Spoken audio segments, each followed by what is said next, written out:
to say this, that Tony Muhammad said that my uncle brought an end to the Tuskegee experiment. A lot of you know what the Tuskegee syphilis experiment was. CDC found 600 black sharecroppers in the South. Half of them had syphilis, and they wanted to see what would happen to syphilis if it went untreated, how long it would take those people to die. So they told them, we're going to give you hot meals, but you have to sign a contract with us that you can never see another doctor. You can only come to us, and we're going to treat you. But they didn't tell them they had syphilis. Then World War II came, and a lot of these black sharecroppers from Georgia and Alabama wanted to join the military because that was opportunity. But CDC went to the military because it knew that if they went into the military would check them for syphilis. It didn't want them to know they had, and treat them. And the CDC didn't want them to know they had syphilis, so CDC went to the military and said, you can't draft these people and you can't let them join because we're watching what's going to happen to their syphilis. Then, in 1947, they invented penicillin, which was a 100% cure for syphilis. What happened?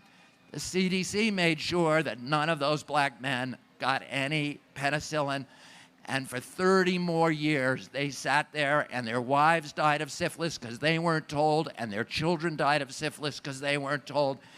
And in 1972 there was a whistleblower at CDC, and he was a black man, and he was running around with his hair on fire, going to the New York Times, going to the AMA, and no one would listen to him. He went to my uncle, Senator Edward Kennedy, in the United States Senate, and Teddy held hearings and brought this cataclysm to an end for the first time. I gotta shut up, okay. And we thought that was the end of it, but in 1991, CDC did another experiment. It was testing a flu vaccine that was very dangerous. It was 10 times the strength of what was indicated. So who did they decide to test it on? They tested it in 4 places: Chad, African country; Ghana, an African country; Haiti, a black country; and South Central Los Angeles. Those are the 4 people they tested this new vaccine. They never told any parent that it was experimental, and they killed a lot of little girls. And they stopped it. This was not ancient history. This was in the 1990s. So we need, listen, I'm going to say one last thing to you. Frank DeStefano, who runs the division, the vaccine division, and who orchestrated this corruption, he is a criminal, and he committed scientific research fraud, and he is guilty of injuring all of these people. Now, I'm saying that, and I'm using his name. And what I'm saying, if it's untrue, is an act of slander, and I want him to sue me.